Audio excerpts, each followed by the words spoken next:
SIG 컨퍼런스의 대담 진행을 맡은 이주화 인권연구소 김사강입니다. 일단 방금 전에 발표를 해주신 의정부 엑소더스 강슬기 활동가님, 유엔 난민기구 이탁건 변호사님 두 분께 감사드립니다. 네, 오늘 컨퍼런스의 제목이 경계 위의 삶, 국내 성장 이주 배경 청소년이에요. 강슬기 선생님은 그야말로 경계 위에서 살고 있는 이주 배경 청소년들에 대한 생생한 이야기를 나눠주셨고요. 사례로 언급했던 청소년들은 저도 몇 번 만났던 이들이어서 반가운 마음 반, 안타까운 마음 반으로 발표를 들었습니다.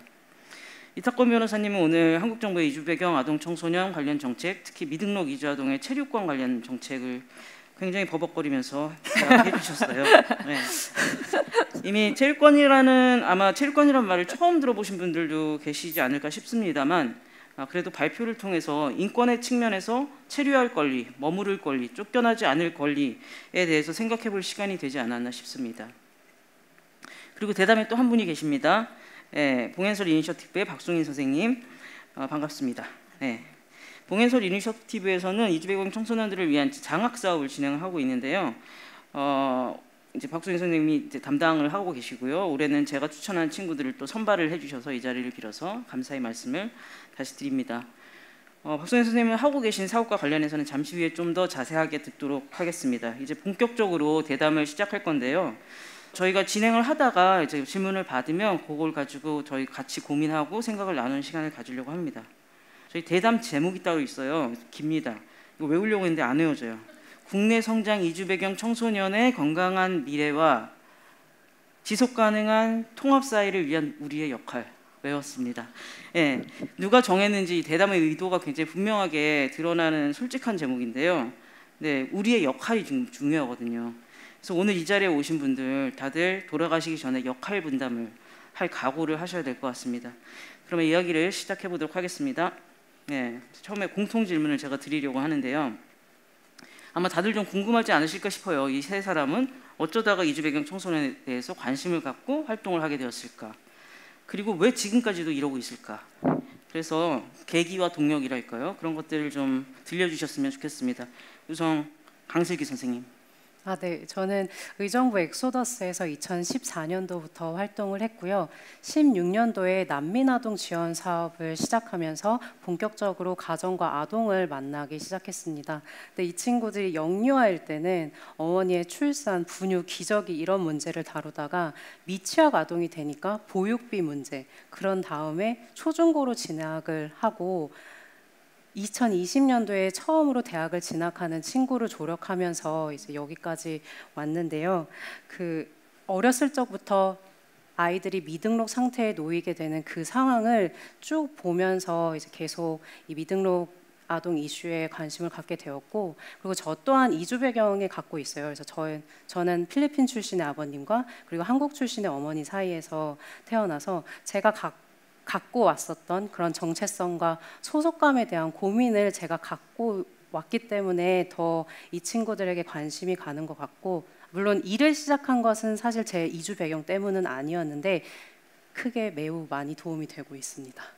사실 강슬기 선생님의 개인사도 오늘 제 들려주신 청소년들에 비해서 만만치 않은 경계 위의 위태로운 삶이었습니다. 그 얘기는 나중에 또 캐 묻도록 하고요. 이탁권 변호사님께 또 어떻게 일을 하게 되셨는지 묻겠는데요. 사실 저랑 이탁권 변호사님은 딱 10년 전에 만났어요. 그때 만났을 때도 저희가 이주아동 문제 가지고 만났는데, 그때 유엔 아동권리위원회랑 이주노동자권리위원회에서 이주 배경을 가진 아동들에 대한 공동 일반 논평을 준비를 하고 있었어요. 그러면서 전 세계에 있는 NGO들한테 관련된 의견을 좀 제출해 달라고 했고, 그 의견서를 같이 쓰면서 만났습니다. 근데 그러고선 10년 동안 저랑 같이 이주 배경 아동 청소년 기본권 향상을 위한 네트워크, 이제 외웠습니다. 네트워크에서 활동을 하고 있고요. 근데도 한 번도 들어보지 못한 이야기예요. 왜 이 일을 하고 계신지. 제가 난민 이주민 관련 이슈에 관심을 가지게 된 것은 비단 이주아동뿐만 아니라 제가 과거에 해외에서 거주한 경험이 있기 때문이긴 한데, 한편으로는 한국이 아까 말씀드린 것처럼 이제 이민 사회가 되는 것은 분명한 사실인데, 우리나라가 그럴 준비가 되어 있는가라는 고민에서 시작되었습니다. 다른 나라 사례를 보더라도 제 짧은 견해로는 이주 1세대는 보통 이제 새롭게 이주하여서 적응하고 이제 가족들을 돌보는데 바쁜데 반해 이미 2세대, 3세대 가면은 이제 자신들의 목소리를 내고 질문을 하게 되죠. 어떠한 질문을 하냐면은 우리도 여기서 태어나서 너희들과 똑같이 자랐고 똑같은 정체성을 가지고 있는데 왜 우리를 차별하냐? 왜 우리에게는 똑같은 기회가 주어지지 않느냐라는 질문을 집단적으로 할 텐데 그때 우리 사회가 답변할 준비가 되어 있을까? 나는 우리 사회 일원으로서 답변을 잘할 수 있을까? 라는 고민을 하게 되면서 이쪽 이슈에 관심을 갖고 활동을 시작하게 되었습니다. 바꿔 말하면은 저도 어린 딸을 키우고 있는데 제 딸이 나중에 커서 정말 모두가 행복한 사회에 살게 하고 싶다라는 그런 이기적인 발상의 발로이기도 합니다. 네, 전혀 이기적이지 않고요. 네, 제 딸만 행복하면 되지 뭐예요라고 말하는 것보다 훨씬 더 좋은 것 같습니다. 네, 마지막으로 박송희 선생님, 선생님의 개그도 궁금한데요. 아까 말씀드린 것처럼 봉현셜 이니셔티브에서 지금 이주 배경 청소년들 장학 사업을 하고 있어요. 그 사업을 소개해 주시면서 자연스럽게 개인적인 경험도 나눠주셨으면 좋겠습니다. 네, 안녕하세요. 봉앤설 이니셔티브 박송인입니다. 반갑습니다. 네. 저희의 첫 사업은 내국인 대상이었어요. 2018년에 초등학생 6학년 친구들 50명을 추천을 받았고요. 그 친구들을 7년간 성인이 될 때까지 올해 초에 성인이 됐거든요. 생애 주기별로 지원했던 장학 사업인데 저희가 이 사업 끝나고 시즌 2를 준비하고 있었어요. 이번엔 또 어떤 대상자의 장기 성장을 응원할까? 내가 저희가 2년 전이었는데 그때도 역시 뭐 저출생, 초고령화, 외국인 인구 증가 이런 이슈들은 계속 사회의 문제였고요. 그래서 사회의 흐름을 반영해서 외국인 이주 배경 대학생 장학 사업을 이제 기획하게 됐습니다. 대학생으로 선정한 이유는 중에 하나는 내국인의 경우에는 이제 한국장학재단을 통해서 국가장학금을 좀 잘 받을 수 있어요. 그 지원이 점점 확대되고 있기 때문에 사각지대들을 찾고자 했고요. 처음에는 저희가 아무것도 몰랐기 때문에 이 다문화라는 키워드 하나를 가지고 이 시내에서 오랫동안 일했던 단체랑 전문가들을 만나러 다녔습니다. 안산에 뭐 글로벌 청소년 센터도 가고, 그다음에 서울에 이제 외국인 밀집 지역의 청소년 센터, 뭐 대안학교, 뭐 가족센터 등등 정말 많은 분들을 만나면서 저희가 다문화에서 이주 배경으로 좀 시선을 확대하는 시간이 되었고요. 그러니까 저희가 이렇게 이제 현장 인터뷰를 다녔던 거는 우리가 어떤 친구들을 조금 더 지원해야 될까 하는 그 선정의 여정이었고요. 저희는 좁고 깊게 사업을 하기 때문에 좀 특수한 환경의 친구들도 지원해줄 수 있다라는 장점이 있었습니다. 이제 그러던 와중에 대상자 인터뷰도 했어요. 뭐 다문화 친구도 하고 외국인 가정의 친구도 했는데 저희가 만났던 친구 중에 한 명이 미등록 체류의 경험이 있는 친구였습니다. 미등록 이주 아동이었고 법무부의 구제 대책으로 이제 체류 자격을 획득하고 체류 자격을 연장하기 위해서 대학에 간 친구들이었고, 그런 친구들을 만나면서 비록 이 친구들이 체류 자격을 연장하기 위해서 대학에 갔지만 실제로 이야기를 들어보면은 그냥 국내의 여느 대학생과 다르지 않은 삶을 살고 있습니다. 이 친구들은 이제 외국인 전형으로 들어가요. 그래서 약간 내가 일반 전형으로 온 친구보다 조금 못하지 않을까 하는 그런 걱정이 있는데 막상 들어가서 뭐 팀플에서 자기가 빌런이 안 됐다, 그리고 대외 활동도 하고 동아리 활동도 하면서 좀 자신감을 찾는 그런 과정으로 이제 대학의 의미를 충분히 누리고 있었고, 이 친구들을 만나면서 이런 친구들을 지원하지 않을 이유가 없다 라고 생각해서 2000년도 때는 이제 김사강 연구원님께 연락을 드려서 더 이런 친구들을 좀 발굴하려고 노력을 했습니다. 이 사업에 이제 처음에 아무것도 모를 때 저희는 그냥 마음만 먹으면 귀화할 수 있는 줄 알았어요. 이게 배경 지식이 없어서. 그래서 그때 그렸던 저희의 청사진은 사회 곳곳에 이 친구들이 원하는 일자리에 진출할 수 있는 그런 사회를 이제 꿈꿨는데요. 저희도 사업을 2년 정도밖에 진행은 안 했지만 하면서 많은 좌절을 겪었고, 이제 그럼에도 불구하고 저희의 민간의 역할은 이 친구들이 고등교육을 잘 이수할 수 있게 물심양면으로 도와주는 거고요. 그리고 사실 저희가 이제 좁고 깊게 하는 장점은 있지만 다수의 친구들에게 저희의 지원이 가지는 못하기 때문에 이렇게 정책 변화에 힘쓰시는 분들을 이제 간접적으로 도와드리거나 협업하는 것, 그래서 더 많은 친구들이 그냥 평범한 삶을 살 수 있게 하는 게 저희의 이제 앞으로의 과제이고, 그리고 이제 하반기에는 대학 진학을 꿈꾸는 이주 배경 청소년들 대상으로 저희 장학생들이랑 같이 입시 설명회를 좀 열어보려고 합니다. 그래서 저희가 이제 뭐 여러 가지로 운영하고 있는 프로그램도 있는데요. 그건 나중에 Q&A 때 더 혹시 추가 질문해 주시면 답변해 드리도록 하겠습니다. 네, 감사합니다. 알차게 사업 소개를 해주셨습니다. 오늘 사실은 이제 저희가 얘기를 하다 보니까 이주아동들 중에서도 특히 이제 미등록 이주아동들, 청소년들, 과거에 미등록으로 살았던 청소년들 얘기를 좀 하게 되었어요. 근데 좀 헷갈리시는 분들도 있겠다 싶어요. 특히 이제 이탁권 변호사님이 미등록 이주아동 청소년들 관련 정책을 얘기를 해주셨는데 미등록이 뭐지? 등록과 미등록은 뭐고? 미등록이라는 건 출생 등록이 안 됐다는 건가? 이렇게 또 헷갈려 하시는 분들도 있을 것 같거든요. 그래서 그 부분을 조금 설명을 해주시면 좋을 것 같아요. 네, 아까 말씀드렸다시피 아동의 체류 자격은 일반적으로 부모에 종속되고 때문에 부모가 체류 자격이 없어지면은 아동들 체류 자격이 없어지는 것이 일반적입니다. 출생 등록도 최근에 많이 얘기가 나오고 있죠.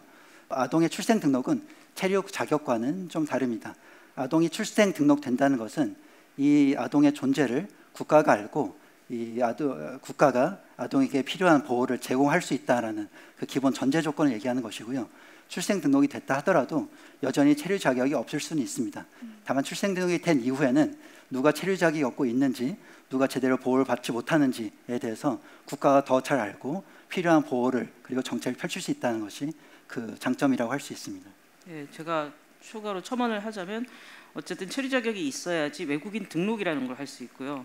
근데 이제 저희가 얘기하는 미등록 이주아동이라는 거는 외국인 등록을 결국 하지 못했다는 거죠. 체류 자격이 없기 때문에 그런 아동들을 얘기한 거고요. 근데 이제 아까 이탁권 변호사님 발표에서 그 미등록 상태로 아이들이 체류하게 되는 거는 아이의 책임이 아니다. 뭐 여러 곳에서도 나오는 말이기도 하고요. 근데 이제 그렇게 얘기를 해도 그래도 어쨌든 법을 위반한 게 아니냐, 출입국관리법을 위반한 게 아니냐. 이렇게 얘기하는 분들도 많아요. 하지만 저는 아이들이 출입국관리법을 위반했다고는 보기 좀 어렵지 않나라는 생각도 하거든요. 이탁권 변호사님의 의견은 좀 어떠신지요? 네, 공감을 하고요. 이 과거 미국 대법원에서 이 미국에서의 미등록 이주아동의 교육권과 관련된 판결에서 이런 말을 했습니다. 이들에게 미등록된 사실에 대해서 그 책임을 물어서 미등록에 따른 차별을 하는 것은 근대법의 기본 원칙이라고 할 수 있는 자기 책임 원칙에 반하는 것이다 라는 말을 했는데 저는 한국 상황에서도 그대로 통용될 수 있다고 생각합니다. 출입국관리법을 보면은 출생 후 90일 내로 이제 외국인 등록을 해야 된다고 하는데 90일 된 신생아가 어떤 자기의 행위 능력이나 의사 능력이 있어서 직접 외국인 등록을 할 수 있는 것은 아니잖아요. 그런 측면에서 이 김상훈 선생님의 말씀이 맞다고 생각합니다. 네, 감사합니다. 지금 사실은 법무부에서 2021년부터 구제대책이 발표돼서 체류 자격을 부여하고 있고요. 그리고 이제 이게 2022년을 거쳐서 조금 조건이 완화됐고, 그다음에 원래는 올해 3월에 끝나기로 했는데 이제 또 3년이 어쨌든 추가적으로 연장이 됐습니다. 그러면서 미등록으로 체류하고 있던 많은 아동 청소년들이 이제 체류 자격을 신청해서 받고 있어요. 그거를 이제 가장 옆에서 가까이에서 신청도 도와주시고 직접 같이 출입국에 동행도 해주시고 계신 분이 이제 강슬기 선생님이라서 체류 자격을 부여하는 제도가 방안이 생겼는데 과연 그것이 쉬운가? 어떤 어려움 혹시 없는가? 이런 얘기도 좀 듣고 싶고요. 특히 이제 강슬기 선생님이 주로 활동하시는 지역이 경기도 동두천 의정부 이쪽인데 그쪽 관할 출입국이 까다롭기로 아주 유명합니다. 그래서 그 출입국에서의 경험도 좀 듣고 싶어요. 네, 우선 미등록이라서 방문 예약을 할 수가 없어요. 그래서 그냥 무조건 현장 접수를 해야 되는데 그래서 기본 대기 시간이 2~3시간이고요. 계속 얘기하고 있는 이 구제 대책을 신청하려면 가장 기본적인 서류가 신분 증명을 할 수 있어야 되고 가족 관계를 증명을 할 수 있어야 합니다. 그런데 신분 증명의 경우에는 이제 기본 서류가 여권이 되는데요. 여권이 만료되었거나 재발급 받는 경우에 어려움을 겪을 수 있어요. 특히 난민 출신의 아동들의 경우에는 대사관을 갈 수 없거나 본국을 갈 수 없기 때문에 이 여권을 발급받는 그 과정 자체가 힘듭니다. 제3국을 가거나 때로는 그 지문 때문에 그 본인이 꼭 나가서 해야 되는 경우가 있어요. 그럼 그럴 때는 여행 증명서라도 우편으로 받아서 진행을 하는데 여행 증명서가 긴 경우에는 1년밖에 안 돼요. 그래서 그 1년 내에서만 체류 기간이 이제 연장되는 것도 있고, 그리고 외국 가정의 경우 출생 등록만 못할 뿐이 아니라 이제 혼인 등록도 안 되고, 그래서 가족 관계를 증명하기가 매우 힘듭니다. 이런 경우에 저희가 가장 많이 사용하는 거는 출생 증명서인데요. 가끔 출생 증명서 상의 부모님 이름과 부모님의 여권상의 이름이 다른 경우가 있어요. 그럼 이것도 문제가 돼가지고 유전자 검사 결과지까지 제출을 하기도 하고요. 그리고 통상적으로 이걸 신청을 하면 다른 출입국은 이제 3개월, 6개월 내에서 이게 나오는데, 말씀하신 대로 제 관할 구역의 출입국 관리 사무소에서는 작년부터 지금 1년 이상씩 걸리고 있거든요. 근데 1년 이상이면 그 기간 동안은 사실 여전히 미등록 상태와 다를 바가 없는 거예요. 그래서 고등학생, 특히 1, 2학년의 경우에는 이제 대학을 가기 위해서 특성화고인 경우에 자격증을 따야 되는데, 일단 웹사이트에 회원가입 본인 인증부터 못하니까 자격증도 딸 수가 없고요. 보호자의 경우에는 이 기간 동안 또 취업도 할 수가 없어요. 이게 또 생계로 바로 생계 유지에 어려움이 됩니다. 근데 출입국에서는 이 직원의 재량이 너무 크게 적용을 해요. 그래서 다른 출입국에서는 가능한 것도 어디서는 안 되고 더 까다롭게 서류를 요청을 하는 일도 많고요. 모든 곳이 그런 것은 아니지만 제 경험상은 너무 출입국 가는 게 정말 힘들고 직원들의 그런 불친절함, 그래서 되게 단순한 업무도 이주민분이 혼자 가시면 해결이 안 되고 활동가들이 동행해서 가면은 해결이 되는 등 되게 그런 차이들이 있더라고요. 이주민분들이 출입국 가는 거를 정말 무서워하고 두려워하세요. 네, 진짜 이게 해주려고 만든 건지 사람 괴롭히려고 만든 건지 모르겠다 싶을 정도로 일부 출입국에서는 이 신청 절차라든지 요구하는 서류들을 굉장히 까다롭게 하고 있어서 어려움을 많이 겪고 있는 것도 사실이고요. 그리고 말씀하신 것처럼 이주민들이 정말로 그러니까 그 차별 경험 실태소 같은 거를 하면요, 한국에서 가장 큰 차별을 느낀 곳이 어디냐 하면 출입국관리사무소로 나와요. 사실은 출입국이 이주민들이 체류 자격 신청할 때, 체류 자격 변경할 때, 체류 기간 연장할 때, 외국인 등록증 재발급 받을 때 수수료를 수만 원에서 10만 원까지 받거든요. 그런데 이렇게까지 민원인을 홀대하는 공공기관이 있을까 싶을 정도로 출입국이 굉장히 까다롭게 구는 것 같아요. 그래서 다시 이주 배경 청소년 이야기로 돌아가겠습니다. 네, 박소영 선생님 그 장학 사업 하고 계신데요. 이주 배경 청소년들도 다양하잖아요. 한국 국적이 있는 경우도 있을 거고 여전히 없는 경우도 있을 거고, 또 체류 자격이 계속 있었던 아이들도 있고 없다가 이번에 이제 구제 대책으로 체류 자격을 만든 아이들도 있을 거고, 그래서 그런 아이들을 대하면서 조금 뭔가 아이들의 말이나 행동이 다르다 이런 것들을 느끼셨는지 궁금해요.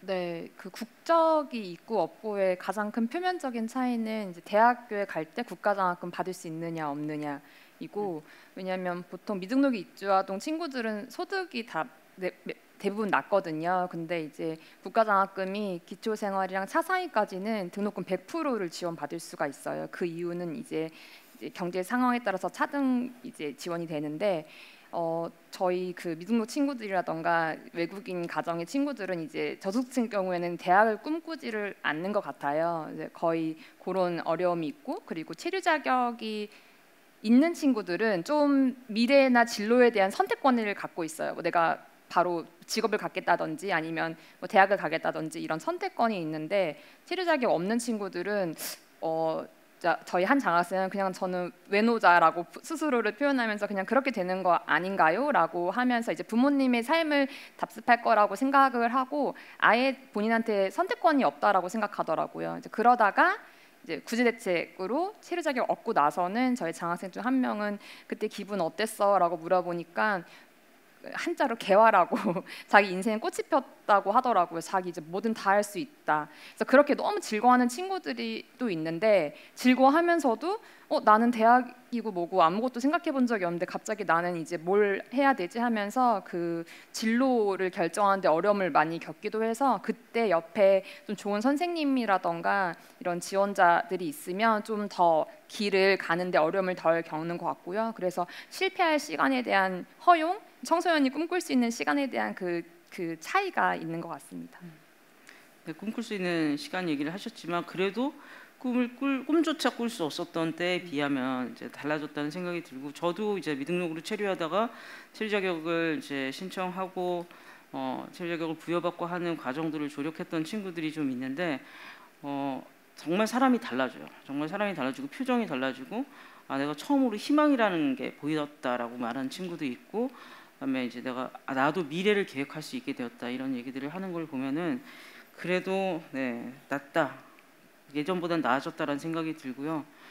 근데 또 제가 미등록으로 살다가 이제 이렇게 체류자격을 부여받은 친구들 이제 보면 저도 그렇게 느끼고, 제 주변에서도 그런 얘기 되게 많이 해요. 애들이 왜 이렇게 착하냐고. 근데 저는 착할 수밖에 없었다고 생각을 해요. 왜냐하면 뭐 내가 조금이라도 안 좋은 짓을 하다가 걸리면 그냥 단속돼서 추방되는 거거든요. 그러니까 항상 애들이 좀 조심하면서 바르게 살려고 신중하게 결정하면서 행동하고 말하고 했던 것 같아요. 그래서 그런 것들이 좀 남아서 아직까지도 그렇게 착하게 살고 있는 걸 보면 그냥 좋지만은 않은 것 같아요. 좀 안타깝기도 하고, 애들이 좀 애들다워야 되는데 너무 조심하는 거 아닌가라는 생각도 들고 뭐 그럴 때도 있습니다.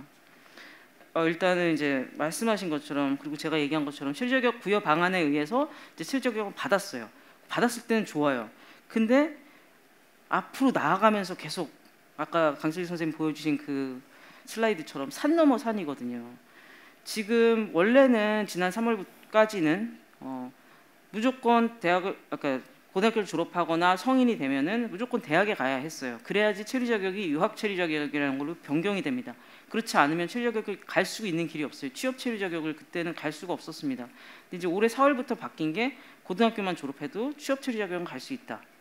근데 취업 이후에는 또 마찬가지거든요. 또 거쳐야 될 산들이 있고, 그래서 저는 지금 이번에 법무부에서 발표된 자기들은 이렇게 말해요. 국내 성장 기반을 둔 청소년들의 정주를 지원하는 방침이라고는 하는데, 과연 그런가? 여전히 남은 한계가 있다고 보거든요. 슬기 선생님이 좀 설명을 해주시면 좋겠습니다. 네. 아까 그 발표 내용에도 담겼지만 이 신청 대상이 18세 이상에서 24세 이하예요.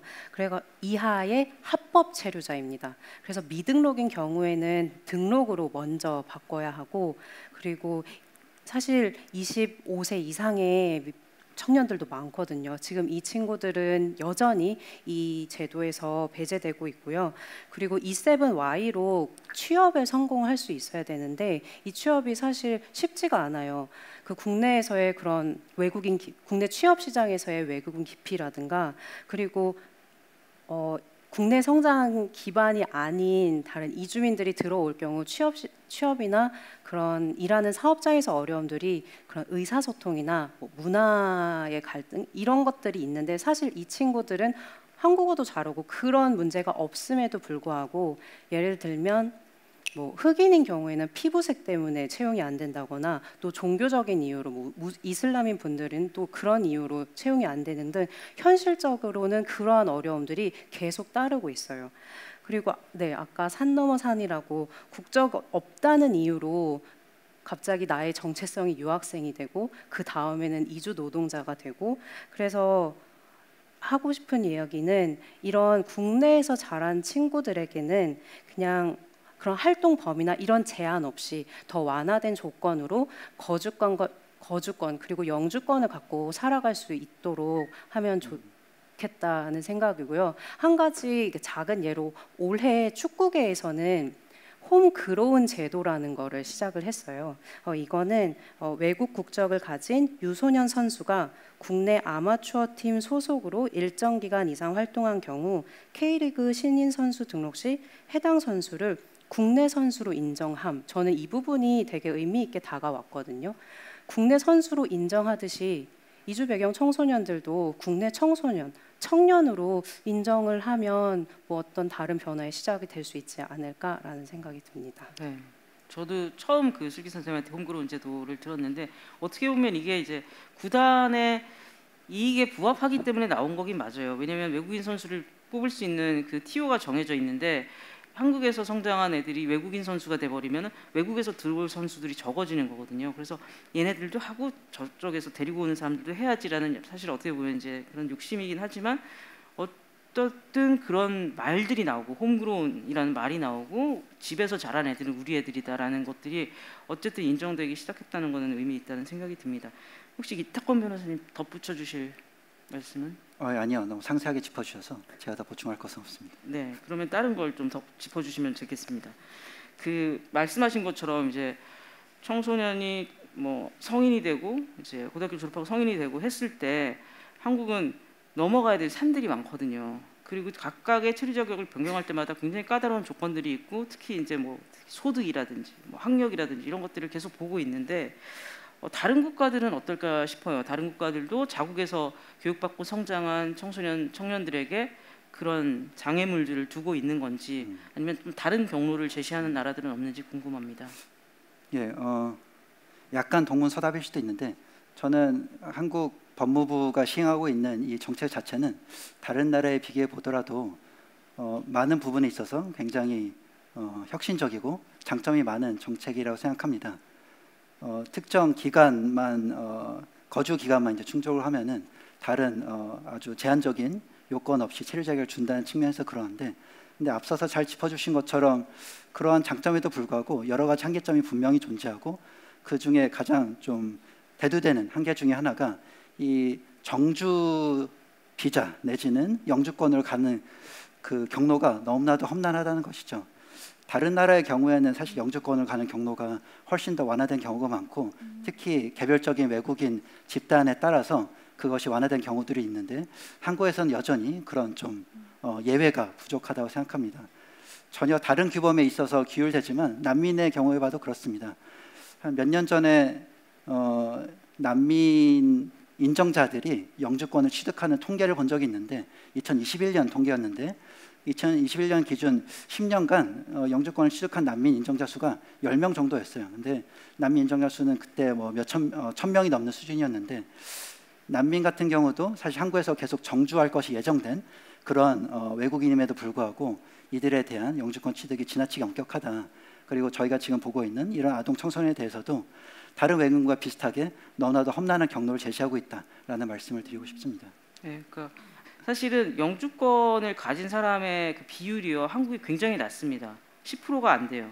뭐 일본만 해도 굉장히 그 폐쇄적인 이민 정책을 가지고 있다고 하더라도 30% 이상이 영주권자고요.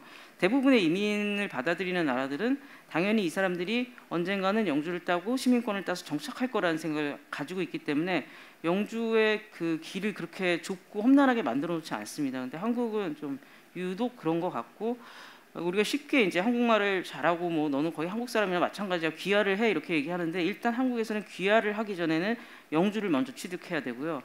영주를 취득하기 위해서는 전년도 GNI 2배. 아까 슬기 선생님 8,800 얘기하셨지만 올해 4월부터 그게 9,990만 원이 됐습니다. 그래서 9,990만 원의 소득을 올려야지 영주권을 취득할 수 있다. 그리고 그 영주권을 취득해야 귀화를 할 수 있다는 것이기 때문에 그것이 굉장히 까다롭다. 지금 일부 완화해주고 있는 집단이 결혼 이민자와 화교거든요.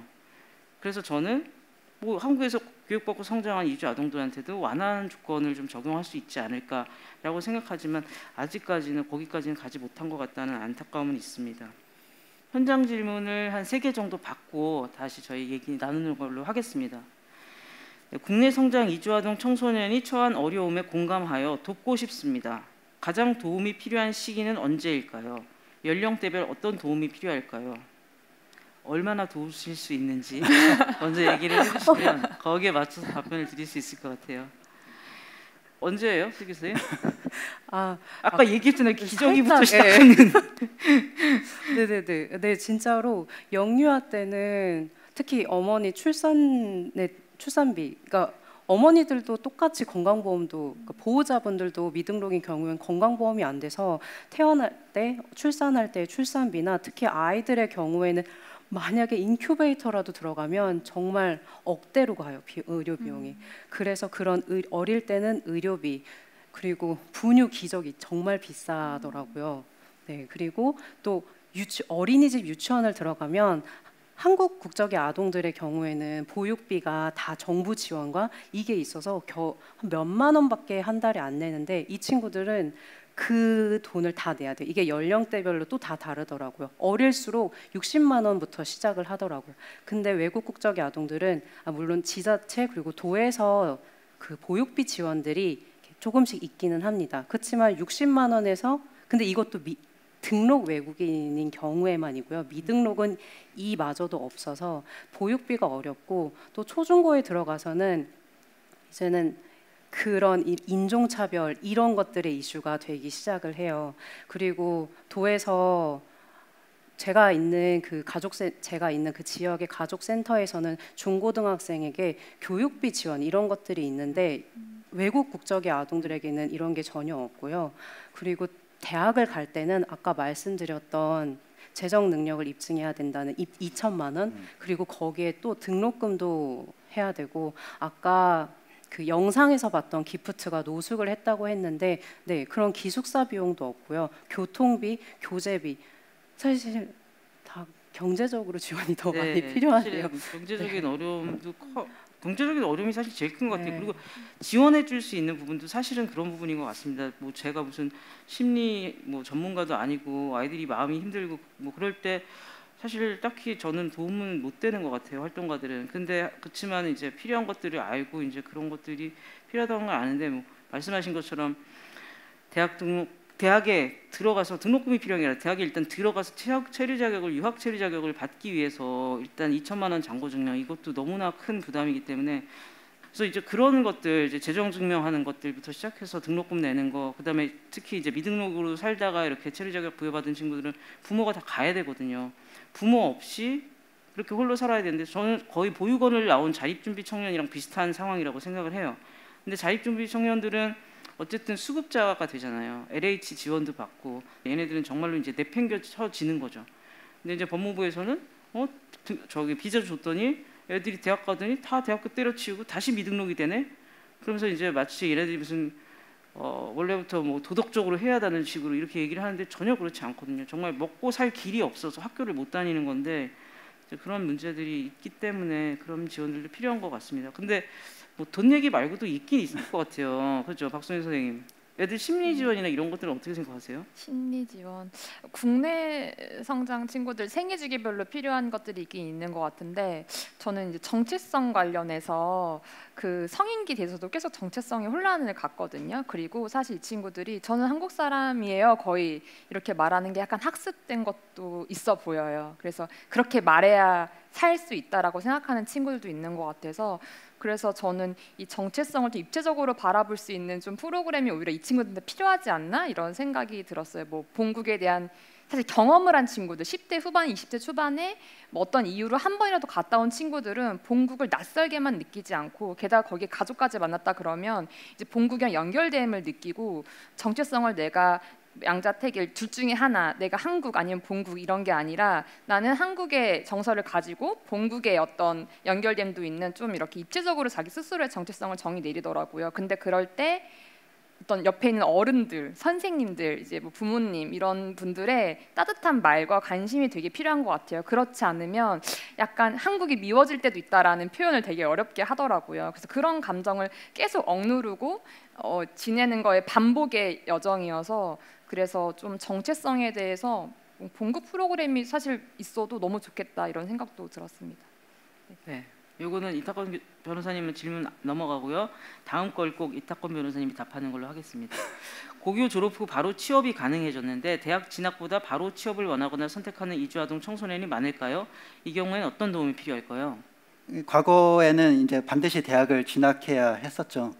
그래서 페버 같은 경우에도 사실 바로 돈을 벌고 싶었고 실제로 이제 바로 공장에 가서 이제 일을 했었는데 이제 소송에서 승소를 하고 나니까 다른 경로를 이제 법무부에서 제시하지 못해서 약간 우픈 케이스로 너는 꼭 대학을 가야 된다. 가기 싫다는 사람은 억지로 대학을 보내서 대학을 이제 다닌 뒤에 공장에 취업한 그런 케이스가 이제 최초의 케이스였습니다.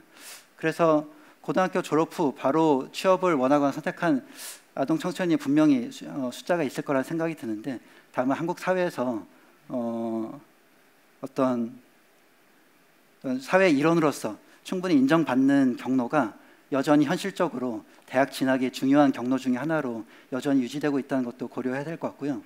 이들이 바로 취업을 원한다 또는 선택한다를 넘어서 이들이 대학에 갔을 때 어느 지원이 가능한지 이들에게 장학금이라든지 학자금 대출이 가능한지도 같이 고려해야 된다고 생각합니다. 이게 4월에 시작됐기 때문에 고등학교 졸업 후 바로 취업이 가능한 게 아직 그렇게 케이스가 많지는 않을 것 같습니다. 혹시 있으세요, 강슬기 선생님? 지금 대학교 자퇴를 하고 지금 D10을 처음으로 구직 신청한 구직 비자를 지금 신청해서 저희도 아직 결과를 기다리고 있어서 네. 근데 사실 지금까지는 말씀하신 대로 대학을 가고 싶지 않아도 그 선택권은 없었어요. 그래서 무조건 대학을 가야 했기 때문에 취업으로 바로 간다는 설계는 그동안 없었는데 이제 생겨서 그런데 그동안 이 친구들의 이야기를 들어보면은 비자 체류 자격에 맞춰서 어떤 취업을 간다는 거에 대한 고등학교에서도 정보를 많이 주지 못하고 있더라고요. 그래서 이런 체류와 연관해서 진로를 만들어가는 그런 정보가 좀 많이 제공이 되어야 한다고 생각이 들고, 네, 그리고 자격증을 따는 어려움들이 있어서 그러니까 본인 인증이나 이런 외국인 등록을 하더라도 본인 인증이 그렇게 까다롭고 어려워요. 저희도 핸드폰으로 뭔가 계속 하고 되게 복잡하잖아요. 그래서 이런 이주 배경 청소년들에게 맞는 그런 신청 절차들도 조금 변화가 있어야 된다고 생각합니다. 네, 감사합니다. 뭔가 아까 이제 정보를 좀 전달하고 그런 것들 그 이후의 경로에 대해서 이제 교육한다고 했는데 저는 정말 필요할 것 같아요. 근데 이게 한국에서 이거를 학교에서 해줄 수 있는 부분이 없어요. 선생님들이 잘 몰라요. 그렇게 많지도 않고, 그러니까 순수 외국인이라고 소위 부르는데 어쨌든 한국 국적이 없는 외국인 학생들이 학교에 그렇게 많지도 않고. 많다고 하는 학교들은 주로 동포들이라서 또 약간 케이스가 다르거든요. 그래서 그러다 보니까 선생님들이 이걸 진로 이런 것들을 상담해주기도 어렵고, 그리고 이제 주위에 안다고 하는 사람들이 이제 하는 거는 다 옛날 얘기, 좀 업데이트가 안 돼 있어요 또. 그래서 이제 또 그런 한계들도 있습니다. 그래서 좀 이런 걸 할 수 있는 사람들을 요소에 교육을 시켜서 배치하는 거 이런 것들도 좀 필요하지 않을까라는 생각이 듭니다. 네, 다음 질문이요. 다문화 아동 1대1 학습 돌봄 지원을 하고 있습니다. 최근 난민 가정 아동들을 접하기 시작했는데 이들이 어떤 상황에 있고 어떤 서비스가 필요한지 난감합니다. 이주 노동자 자녀들과 어떻게 다르고 어떤 특수성이 있는지 조언 부탁드려요. 이탁권 법무부 담당관님.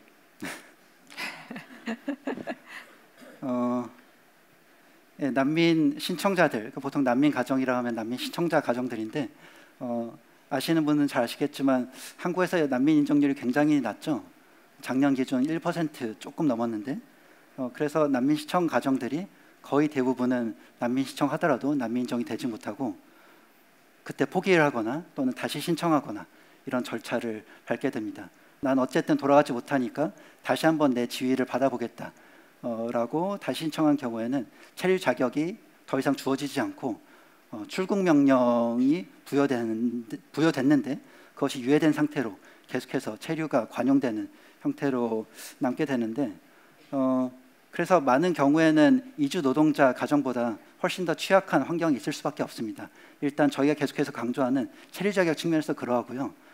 일단 계속해서 연장이 힘든 체류 자격이고 또는 많은 경우에는 이미 체류 자격이 없는 경우도 있기 때문에 그러한 취약점을 고려해야 된다라는 말씀을 드릴 수 있고, 또 한 가지 난민이라는 그 특수성도 말씀드리고 싶습니다. 난민은 잘 아시겠지만 본국에서의 어떤 박해를 피해서 내지는 돌아가면은 박해가 예상되어서 난민 지위를 신청한 사람들인데 이미 본국에서 어떤 트라우마적 상황을 겪은 경우도 많이 있습니다. 그래서 부모든 또는 그걸 목격한 아동이건 또는 아동이 직접 겪었건 이런 트라우마가 있는 경우가 많이 있는데 이것이 한국에서의 어떤 취약한 지위 내지는 체류 자격과 결부되어서 이런 트라우마가 점점 악화되고 이것이 충분히 대응되지 못하는 경우를 많이 보게 되는데 그런 점도 같이 고려해야 될 필요가 있다고 생각합니다. 네, 감사합니다. 네, 사실은 뭐 설명을 조금 하셨지만 난민 신청자가 있고 난민 신청을 했는데 불어댔지만 돌아갈 수 없다는 걸 인정해서 인도적 체류 허가라는 걸 받는 사람들이 있고요. 그리고 아주 극소수가 난민 인정을 받습니다. 근데 사실은 몇 년 전까지만 해도 인도적 체류 허가자들 대학 못 갔어요.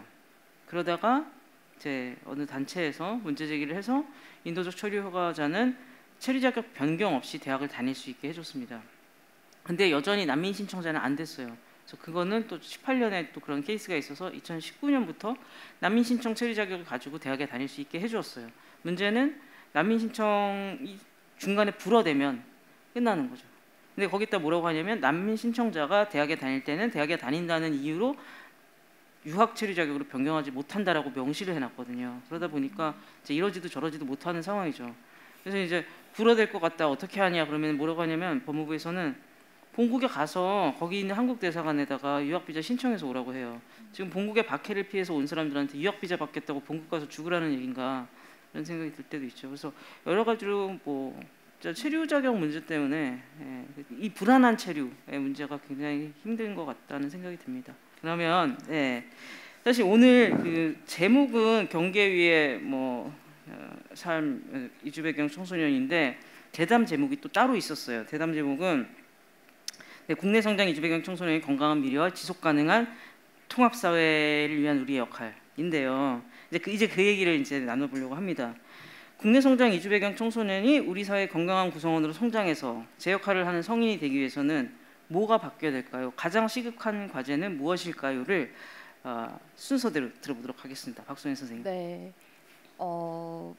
국내 성장 이주 배경 청소년은 어떻게 생각하면 한편으로는 일반 저소득 가정의 국내 청소년들 지원과 비슷한 것들이 많이 필요해요. 거기에 조금 더 이제 체류 자격이라는 어려움이 더해진 경우인데, 그래서 사실 지금 다문화 가정 지원 사업, 국제 결혼한 가정의 지원 사업들은 그래도 많이 활발하게 진행되고 있거든요. 그래서 국제 결혼한 가정을 지원하는 사업에 우리 외국인 가정 친구들도 포함이 되면 훨씬 더 이제 많은 성장을 할 수 있을 것 같습니다.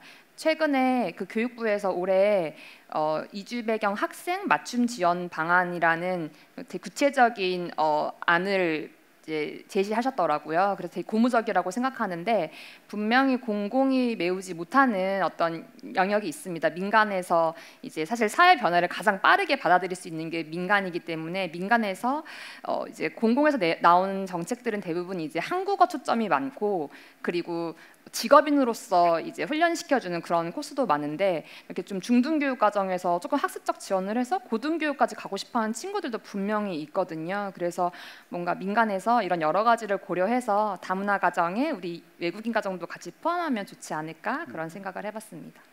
그러니까 다문화 가정 지원이 많다고는 하시는데 저는 사실 그것도 좀 그래요. 그러니까 이 취약한 상황에 놓인 아동 청소년을 지원하는 사업이 있다면 거기에 다문화 가정이든 외국인 가정이든 다 그냥 똑같이 들어가면 되지 않을까 이런 생각이 드는데, 어쨌든 동의하고요. 그리고 그래도 이제 각자 또 생각이 다르시기 때문에 가장 시급한 거 이탁권 변호사님.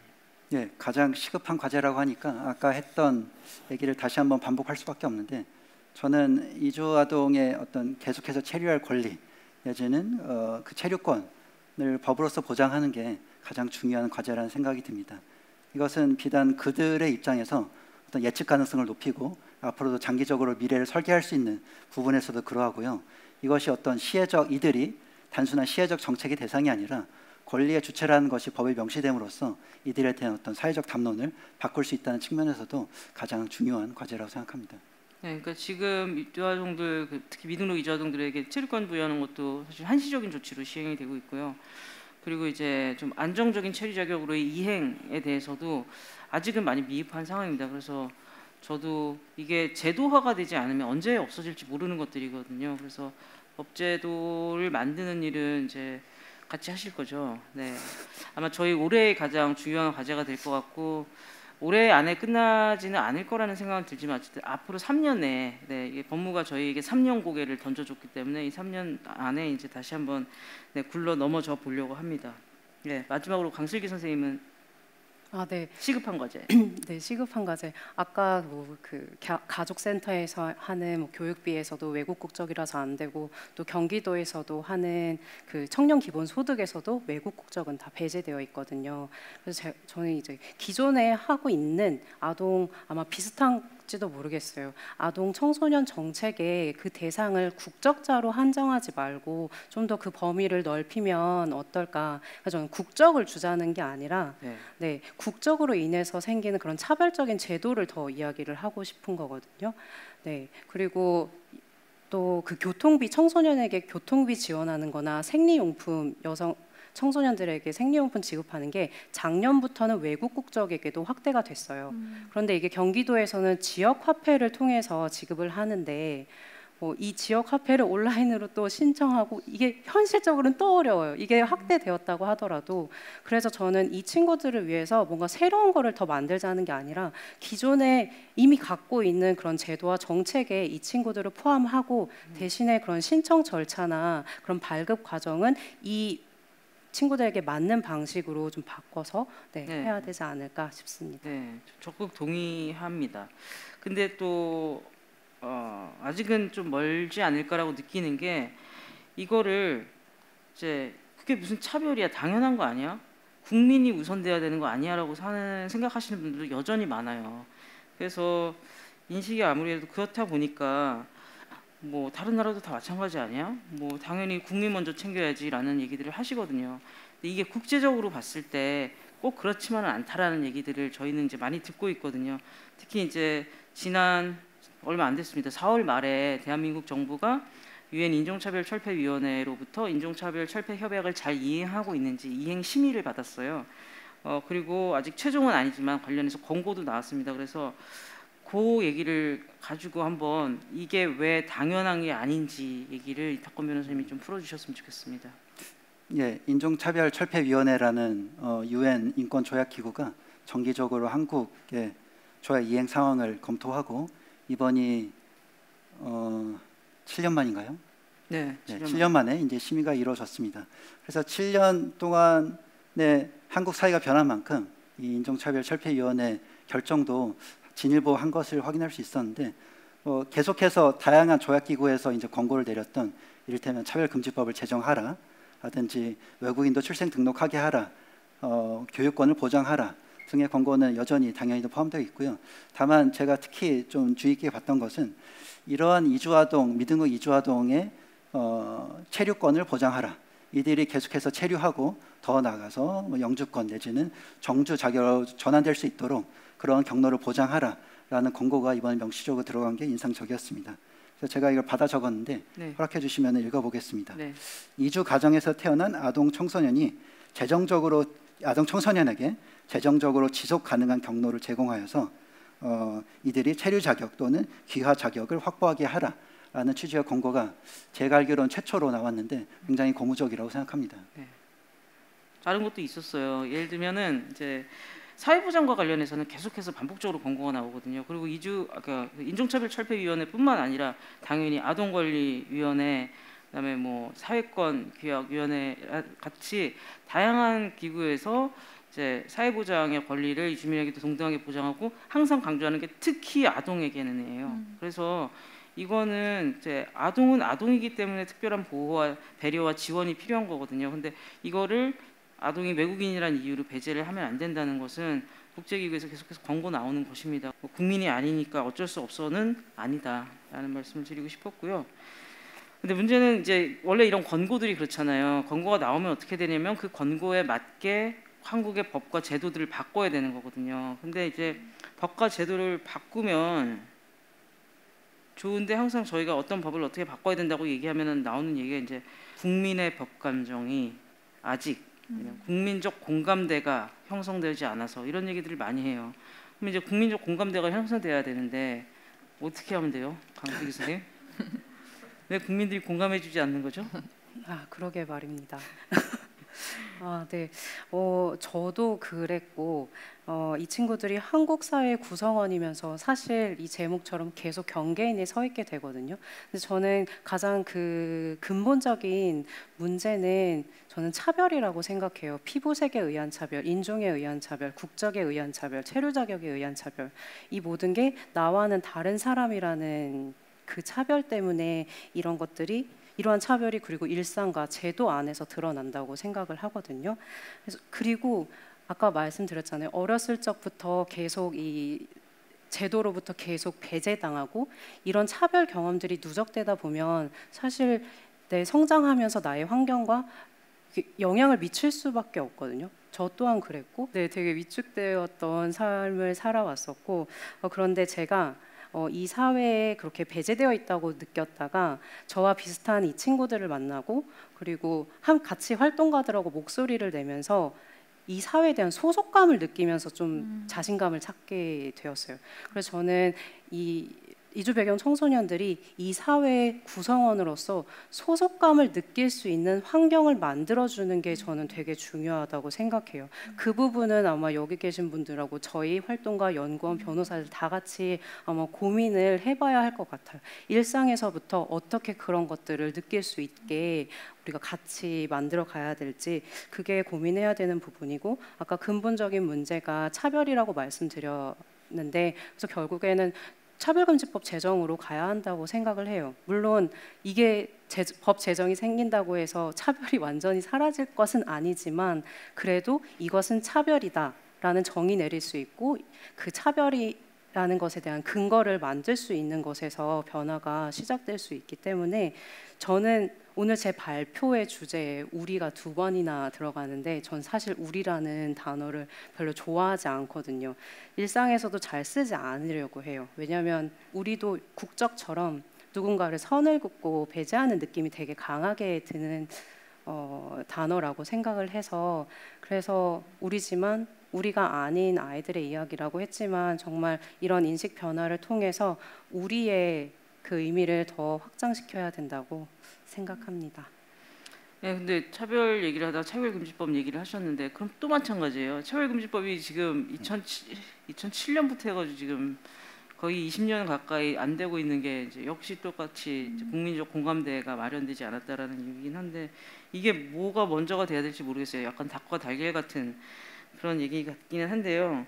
사실 뭐 지금 민주 아동들의 어떤 그 정체성에 대한 얘기도 하셨지만, 그래서 그 아이들이 좀 이렇게 어디에 소속감 이런 것들 느꼈으면 좋겠다라고 했는데, 그러려면 누가 이렇게 소속을 만들어줘야 되잖아요. 누가 열어줘야 되는 거잖아요.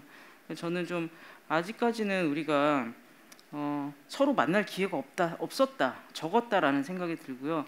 여러분 오늘 뭐 영상이나 발표로 접하시긴 하였지만, 실제로 정말 애들을 만나보면 그냥 애들이에요. 애들은 애들인 거고 뭐. 근데 그렇게 자꾸 만날 기회를 만드는 것, 얘기를 그리고 들을 기회를 만드는 것, 얘기를 들려달라고 해서 자리를 만들어주는 것, 그런 것들이 좀 필요하고, 그렇게 해서 서로가 서로를 이해하게 되고, 또 누군가가 내가 여기 사람이구나라는 소속감을 느끼게 해주는 데 좀 도움이 되지 않을까라는 생각을 합니다. 네, 오늘 제가 준비한 질문은 마지막인데요. 박성인 선생님께 하겠습니다. 민간에서 중요한 역할을 하고 계세요. 사실은 장학사업, 특히 이제 대학생들한테 굉장히 필요한 일이고 한데, 사실은 하나의 단체, 하나의 기관이 할 수 있는 일은 굉장히 제한적이기 때문에 지금 그거 하나를 하고 계신데, 이걸 진행하면서 이런 것들도 더 필요한데 이런 것들 누가 좀 대신 해주면 안 되나 했던 것도 있을 수 있고, 아마 오늘 이 자리에 오신 분들 중에서도 우리도 뭔가 이주 배경 아동 청소년을 위해서 뭘 해보고 싶은데 뭘 하면 좋을까, 아이디어를 좀 얻고 싶다 해서 오신 분들도 있을 거예요. 그래서 선생님이 생각하시는 좀 필요한 것, 민간에서 해줄 수 있는 것들이 있다면 어떤 게 있을까요? 저희가 지금 등록금 100%랑 등록금이 이제 내국인보다 사립대학교는 10%에서 20% 정도 비싸거든요. 그래서 등록금 100% 그리고 생활비 명목의 성적장학금 이렇게 주고 있어요. 그럼에도 저희가 친구들 인터뷰에서 떨어지는 친구도 있고요. 또 이야기 들어보면 더 지원해주지 못해서 약간 안타까운 지점들도 있는데, 기본적으로 학교 생활에 집중할 수 있게 좀 아르바이트를 안 할 수는 없지만 조금이라도 줄일 수 있게 해주는 그 환경, 동아리 친구들처럼 동아리 활동에 조금 더 이렇게 좀 적극적으로 참여할 수 있게 지원해주는 게 중요하다고 생각하는데, 그 중에 하나는 저희가 만났던 친구 중에 한 명은 이제 통학거리가 4-5시간 하루에, 그래서 그러니까 수도권에 학교 다니는 친구들은 저희 장학생들이 대부분 다 이제 주변 이제 뭐 안산, 경기도 이런 쪽에 살고, 학교는 또 서울에 다니다 보니까 기숙사 떨어졌을 때는 그냥 통학을 4-5시간을 길거리에서 이제 보내는 거예요. 그래서 그러다 보면은 학교 수업도 못 따라갈 뿐더러 여러 가지 문제가 좀 생기더라고요. 그래서 뭐 집중할 수 있는 어떤 지원이든 간에 다방면으로 이 친구들이 학교 생활을 좀 할 수 있게 그런 민간의 지원이 필요하다고 생각합니다. 네. 그러면 현장 질문 다시 한번 받아볼까요? 네. 장학생들의 성장을 위해 어떤 프로그램을 지원하고 계신지, 그 장학금 지원 말고 또 다른 프로그램이 있다면 좀 소개를 해주시죠. 그 예상 질문이 나와서 혹시 장표가 띄워주나요? 저희 아까 설명을 못 드렸는데 저희 하고 있는 프로그램들 중에 한 2가지 정도만 소개해드릴게요. 저희 장학 사업 이름이 엘리멘탈 트랙이에요. 그래서 저희 장학생들을 러너라고 부르거든요. 그래서 이 러너들이 매월 성장 레코드를 기록을 해야 돼요. 굉장히 번거로운 과정이고 이게 일종의 그냥 월별 회고예요. 그래서 친구들이 뭐 아쉬웠던 거, 잘했던 거, 뭐 자기의 목표를 달성했던 거 이런 것들을 적고 2달에 한 번씩 모여서 다 같이 회고를 해요. 저희가 사실 이거에 기대 효과가 작년에 친구들의 반응이 의외로 되게 좋았습니다. 힘들었지만 그 회고하는 시간이 되게 좋았대요. 그러니까 어쨌든 한국인 친구들이 더 많기 때문에 나랑 비슷한 이주 배경을 갖고 있는 친구들과 연대가 너무 좋았고, 그리고 고민도 이야기했을 때 친구들이 좀 솔루션도 주고, 그리고 약간 자극도 받았다. 저렇게 열심히 살고 있네. 그래서 저희 성장 레코드 시간을 되게 지금 더 올해는 더 정교하게 가져가고 있고요. 그리고 저희 봉엔설에서 이제 봉을 맡고 있는 김봉진 의장님의 제안으로 시작한 독서 토론이에요. 이제 뭐 독서 토론이 요즘 같은 미디어 시대에 책을 읽는 것만으로 해도 너와의 대화의 시간이고 자기와의 대화의 시간이고, 그리고 토론을 통해서 상대방의 생각도 알 수 있고 내 생각도 좀 정리할 수 있다, 그런 취지로 진행을 하고 있는데, 첫 번째 책은 하멜표류기였어요. 그래서 좀 되게 그 방식이 어떻게 되냐면 읽고 썸머리를 되게 짧게 1-2줄만 해오라고 해요. 그 다음에 발제를 2개씩 해오라고 합니다. 그래서 저희 이 엘리멘탈 트랙에 코치님이 계세요. 저희 장학생은 11명, 코치는 7명. 코치가 되게 많은데 이제 멘토가 되어주시는 이제 사회 각계각층의 분들인데, 그분들이랑 소그룹으로 쪼개가지고 이제 발제한 것들을 가지고 이제 질문하고 토론하는 그런 시간을 이제 갖고 있습니다. 그래서 하멜표기를 재밌게 읽고, 저희가 올해는 MT 제주도로 가요. 그러니까 체류 자격 없을 때 제주도 못 갔다는 친구가 있었거든요. 그래서 제주도 가서 하멜기념관이 거기 있거든요. 우연히 거기 있어서 이제 매년 한 번씩 좋은 곳에 가서 이제 경험도 하고, 그 이외에도 뭐 피크닉 같은 걸로 해서 요즘 대학생들이 많이 가는 뭐 팝업 스토어나 이런 것들 우리 친구들도 같이 즐길 수 있게 이제 그런 일들을 이제 하고 있습니다. 네. 그다음 질문 또 볼까요? 장학 사업으로 지원하고 있는 이주 배경 청소년들의 전반적인 구성이 궁금합니다. 어떤 기준과 가능성을 보고 지원하시게 되었는지 궁금합니다. 네. 여기 성적 엄청 따져요. 네. 깜짝 놀랐어요. 아하. 그렇게 높진 않은데요. B뿔 이상 정도인데, 이게 3, 4학년 가면 전공에서 많이 깎이는 것 같아요. 그래서 저희도 이제 좀 과감하게 성적이 안 되면 내년에 다시 와라 하고 돌려보내기도 하는데, 이주 배경 구성은 사실 다문화 친구도 있고요, 중국 동포도 있고, 뭐 미등록이었다가 유학 비자인 친구들, 이렇게 되게 골고루 구성이 되어 있어요. 골고루 구성돼 있고, 기준이 저희가 너무 힘들어요. 이 기준을 정하는 게. 기준을 정하고 또 친구들 만나면 마음이 너무 약해져서. 근데 그냥 어쨌든 성적이잖아요. 성적 중요하고 기본적으로 성적, 그 다음에 좀 이런 것까지 이 친구들한테 요구해야 되나 싶지만 사회 기여 의지를 보는 게, 이 친구들이 이제 좋은 훌륭한 인재가 돼서 어떤 인식 변화도 시킬 수 있고 후배 이주 배경 청소년들을 좀 끌어줄 수도 있기 때문에 그럴 의지가 있는가와 성적, 이렇게 보고 있어요. 네. 네. 처음과 끝은 성적. 네. 네. 마지막 질문 하나 더 받겠습니다. 우리나라 정책은 왜 이렇게 편파적일까요? 투표권, 인종차별 어떤 이유 때문일까요? 네. 나 몰라. 네, 이탁권 변호사님. 어려운 질문은 항상 이탁권으로부터.